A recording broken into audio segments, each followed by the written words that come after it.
Latest episode দেখুন একদম add free. আজকে শৈলমা গৌরীকে সন্ধি পুজোর 108টা প্রদীপ জ্বালানোর দায়িত্ব দিয়েছেন। কি গৌরীকে দায়িত্ব দিয়েছে? আমি ভাবছি এতগুলো দায়িত্ব গৌরী একা কি করে সামলাবে। শৈলমা যখন আমাকে এত বড় একটা দায়িত্ব দিয়েছেন তখন সেটা সুষ্ঠুভাবে পালন করারই চেষ্টা করব। আজ গৌরী যতই চেষ্টা করুক না কেন 108 প্রদীপ ও কিছুতেই জ্বালাতে পারবে না।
এখনই সন্ধি পুজোর সময় লাগছে, সবাই তৈরি তো? হ্যাঁ হ্যাঁ ঠাকুরমশাই, আমাদের সব তৈরি আছে। গৌরীমা, আপনারা ততক্ষণ প্রদীপগুলো সব সাজিয়ে ফেলুন, আমি পুজোয় বসছি। সময় কিন্তু আর বেশি নেই। আমি এক্ষুনি সব ব্যবস্থা করছি, আপনি পুজো শুরু করুন ঠাকুরমশাই।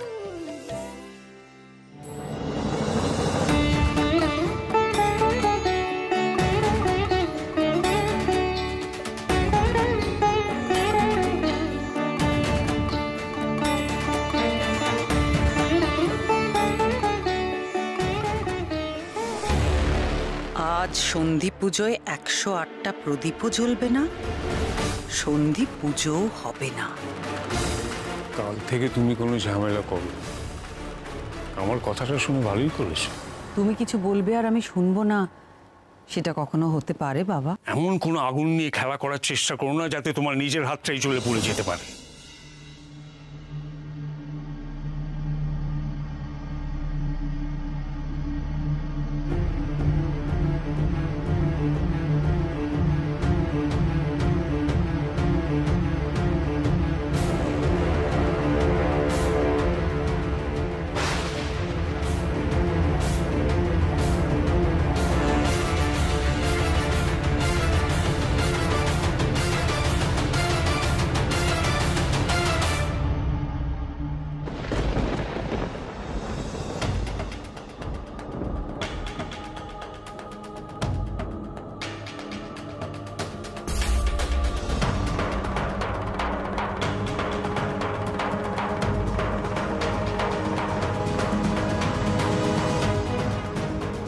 মাগো, একটু তাড়াতাড়ি করো, সন্ধি পুজোর সময় যে পেরিয়ে যাচ্ছে।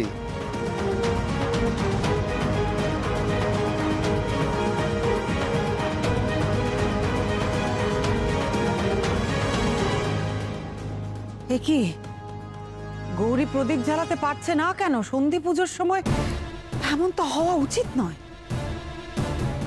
প্রদীপগুলো না জ্বললে যে সন্ধি পুজো অসম্পূর্ণ থেকে যাবে। না না, প্রদীপ জ্বলবে, অবশ্যই প্রদীপ জ্বলবে। কেন এমন হচ্ছে? এমন তো হওয়ার কথা নয়। অমঙ্গল, ঘোর অমঙ্গল। সন্ধি পুজোয় বিঘ্ন মানে চরম দৈবিপাক নেমে আসবে। দেবী চামুণ্ডা রুষ্ট হয়েছেন। তোমরা বলছিলে না আমি কেন এই পুজোয় বাধা দিচ্ছি? এই কারণেই তো বাধা দিচ্ছিলাম। দেবতার রোষকে ভয় করছিলাম আমি।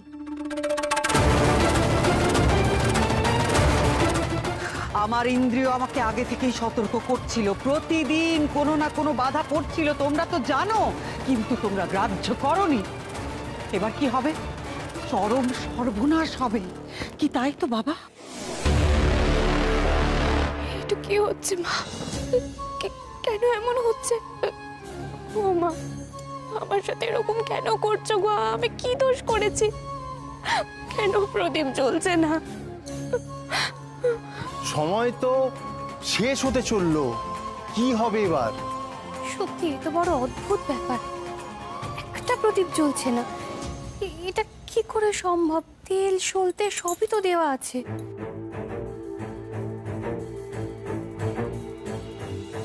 কি করেছো তুমি? প্রদীপ জ্বলছে না কেন? কি? আমি? কি বলছো তুমি বাবা? আমি কি করবো? আমি কিচ্ছু করিনি। তুমি বিশ্বাস করো বাবা, আজ আমি সত্যি কিছু করিনি। আমি কাউকে কিছু বলিও নি। আমি শুধু বলছি কেন বাধা পড়ছে, কেন পুজো করা উচিত নয়, আর এর ফল কি হতে পারে। শৈল, আমি তোমার বাবা, আমাকে বোকা বানাবার চেষ্টা করো না।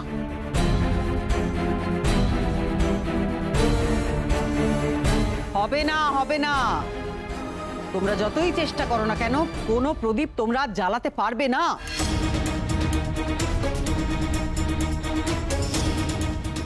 মায়ের দেওয়া বিভিন্ন সংকেত অমান্য করে এই পুজো চালিয়ে যাচ্ছ তোমরা। তাই মা বাধ্য হয়ে এই সন্ধি পুজো বন্ধ করলেন।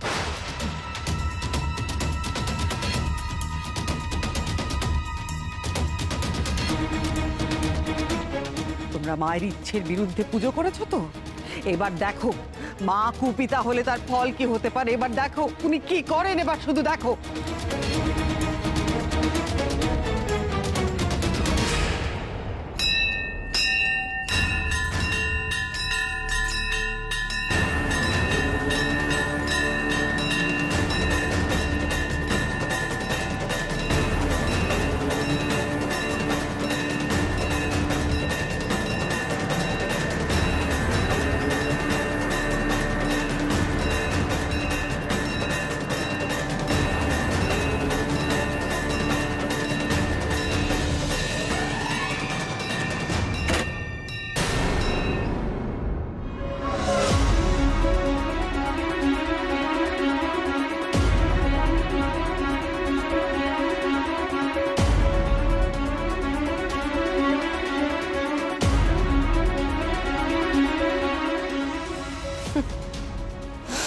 শৈলমাছ সব দিক থেকে গৌরীকে নাজেহাল করে দেবে, এটাই ঠিক করেছে। কি লাইট নিভে গেল কেন? কি হলো? হ্যাঁ, না না, সাপ্লাই থেকে তো বন্ধ করতেই পারে না। তাহলে কি হলো? হ্যাঁ তাই তো, শর্ট সার্কিট হয়নি তো? এই দেবু, দেখ না দেখ না দেখ না, মিটার ঘরটা একবার দেখ না। হ্যাঁ দেখছি। বাহ, চমৎকার। পাপের 16 কলা পূর্ণ হলো তাহলে। হ্যাঁ, প্রথমে প্রদীপ জ্বললো না, আর এখন তো আলোই চলে গেল। সন্ধি পুজোর সময় মা রইলেন অন্ধকারে। ছি ছি ছি ছি ছি ছি। এর সঙ্গে তো গোটা ঘোষাল বাড়িতে নেমে এলো অন্ধকার। মা গো, এই অন্ধকার তো জন্মেও বুঝবে না, জন্মেও না।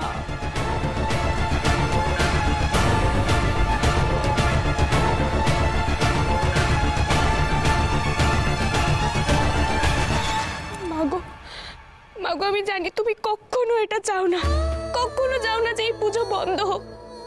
এটা আমার বিশ্বাস, আমি সেই বিশ্বাস থেকে বলছি মা, তুমি এই অন্ধকার ঘুচিয়ে দেবে, তুমি আলো ফিরিয়ে আনবে মা। এই কাজ তোমাকেই করতে হবে, তোমাকেই করতে হবে মা।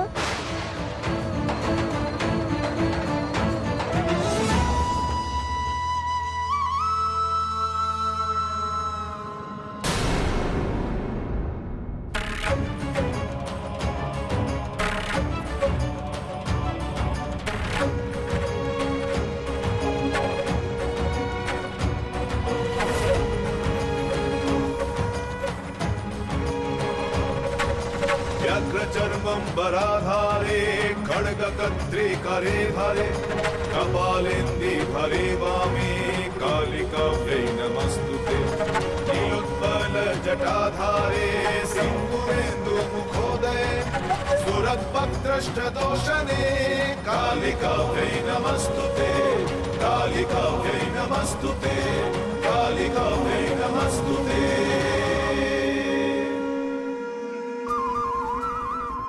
কি হলো? একসঙ্গে এতগুলো প্রদীপ জ্বললো কি করে? এটা তো অলৌকিক ব্যাপার।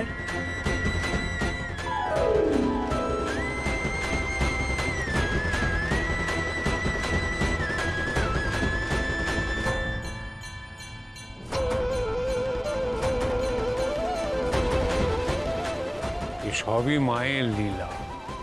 মা অন্ধকার চান না, আলো চান।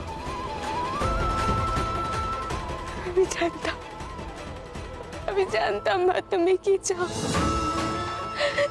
তুমি যে সবার সামনে সেটা প্রমাণ করে দেবে, এটা আমার বিশ্বাস ছিল মা। কি আশ্চর্য ব্যাপার, এই ফিউজের তো কিছুই হয়নি, ফিউজটা নামানো ছিল। ওরে ঢাক বাজা, এখনো সময় আছে। কিন্তু এমন তো হওয়ার কথা নয়, একটাও প্রদীপ তো জ্বলার কথাই নয়। তাও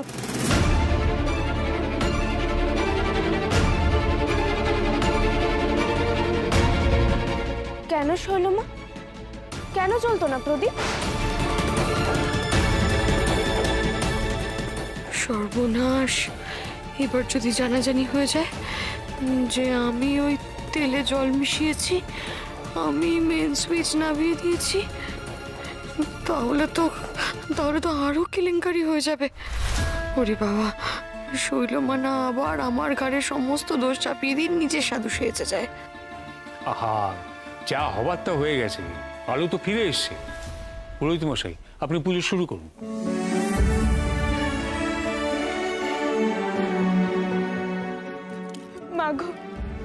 মাগো তোমার জন্য সব হলো মা, তুমি চেয়েছো বলেই সব হলো।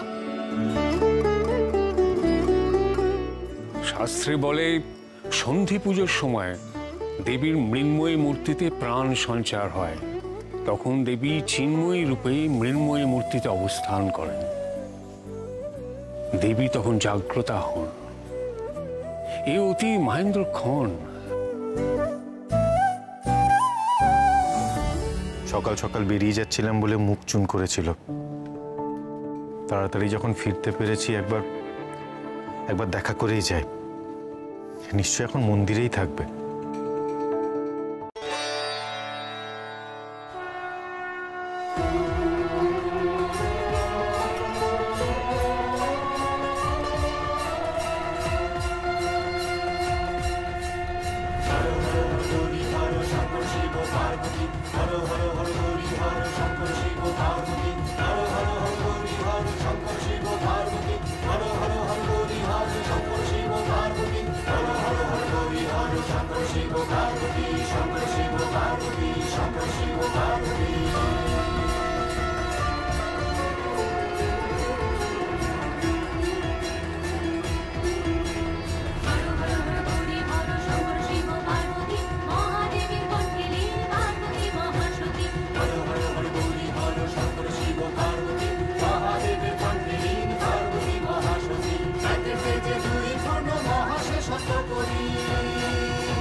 কি অদ্ভুত ব্যাপার, ঈশান আর গৌরীর মাথায় ফুল পড়লো কোথা থেকে? সন্ধি পুজোর সময় দেবী দুর্গা মাতৃরূপ ত্যাগ করে তার রুদ্ররূপ চামুণ্ডায় পরিণত হন। এই সময় দেবীর সম্মুখে তাই দাঁড়াতেনি, সেখানে ওদের মাথায় পুষ্পবৃষ্টি হলো। এর অর্থ কি? তাই তো আমরাও তো কিছু বুঝতে পারছি না। আমি আপনাকে বলেছিলাম না দাদা যে গৌরীর আশেপাশে সব সময় শুভ জিনিস ঘটতে থাকে, সব সময় শুভ কিছু ওকে বের দিয়ে রাখে। তোমরা এত সামান্য ঘটনায় অবাক হও কেন বলো তো? চারিদিকে এত ফুল রাখা আছে, চতুর্দিকে ফুলের ঝুড়ি, কোনো জায়গা থেকে ফুল পড়েছে আর ঘটনাচক্রে তখন আমরা এখানেই দাঁড়িয়েছিলাম। সত্যি তোমরা না পারো বটে, ছোটখাটো ঘটনা সেগুলোকে কোথায় নিয়ে যাও সব। আর এটা যে কারোর সাথে ঘটতে পারতো। কই ওপরে তো কোনো ফুল রাখা ছিল না। না না, আমি বোধহয় ব্যাপারটা বুঝতে পেরেছি। মানে এই সন্ধি পুজোর সময় ঈশানের পায়ের ধুলো মন্দিরে পড়লো, তাই হয়তো স্বর্গ থেকে পুষ্পবৃষ্টি হয়েছে। ডাক্তারবাবু, তুমি আজ এত তাড়াতাড়ি চলে এলে? হ্যাঁ, আসলে আমার রিলিভার আজকে তাড়াতাড়ি চলে এসেছিল। আচ্ছা বেশ, এসেই যখন গেছিস তখন কিন্তু এখন আমাদের সবার সাথে থাকতে হবে। এই শোন, এইভাবে না আমাকে ফাঁসিয়ে দিস না। আমি জাস্ট তোমাদের সাথে দেখা করতে এসেছিলাম আর তোমাদের জানাতে এসেছিলাম যে আমি ফিরে এসেছি। এইখানে না আমাকে প্লিজ আটকে রাখিস না। তোরা তো জানিস যে আমার এইসব পুজো আচ্ছা ভালো লাগে না। পুজো এখনকার মতো শেষ, কালকে হচ্ছে মহানবমীর পুজো। আচ্ছা, তোমার থাকতে অসুবিধা কোথায় বলো তো? আর বলতে হলে তো এটাও বলতে হয় তুমি আগে অনেক কিছু করতে না যেগুলো এখন করো। আচ্ছা, তাহলে আমাদের সাথে মন্দিরে থাকবে না কেন বলো তো? অষ্টমীর আড্ডাটা আমরা এখানে জমিয়ে দেবো। আর হ্যাঁ, তুমি যার সাথে দেখা করতে এসছো সে কিন্তু এখানেই থাকবে। আচ্ছা ঠিক আছে, ঠিক আছে, আমি এখানেই আছি। শান্তি,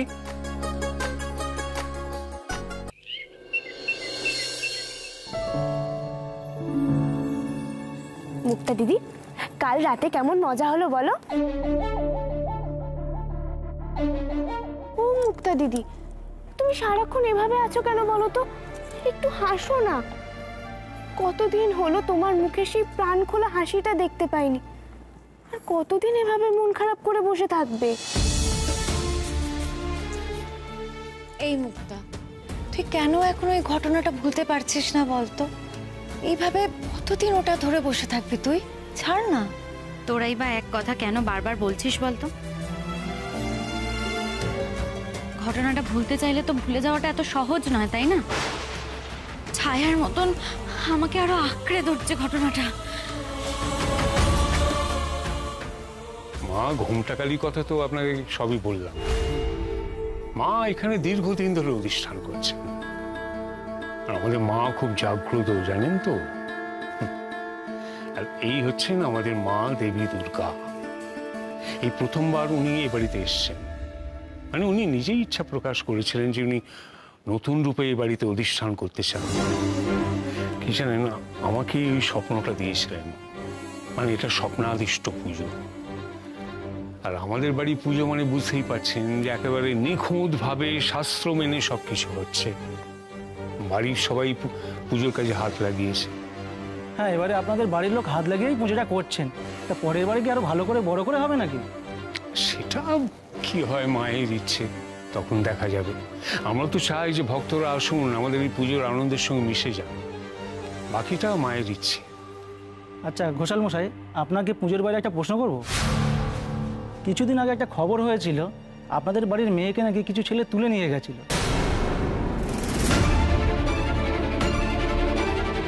আর আপনাদের বাড়ির বৌমা তাকে উদ্ধার করে নিয়ে আসে।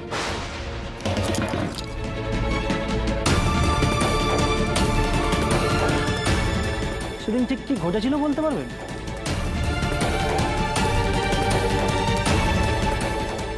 আচ্ছা, আপনি তো আমাদের বাড়ির পুজো কভার করতে এসেছেন, তাই সেটাই করুন। আজকের দিন আর কোনো ব্যক্তিগত প্রশ্নের উত্তর আমি দেব না। মাফ করবেন আমায়। মুক্তা দিদি,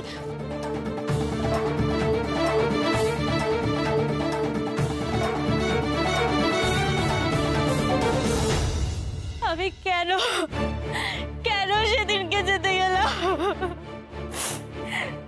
যদি আমার যা হয়েছে তার কিছুই আমি জানতাম না, কিন্তু কেন যেতে গেলাম আমি? কেন? বাড়ির সবাইকে তো আজ এই পরিস্থিতির মুখে পড়তে হতো না।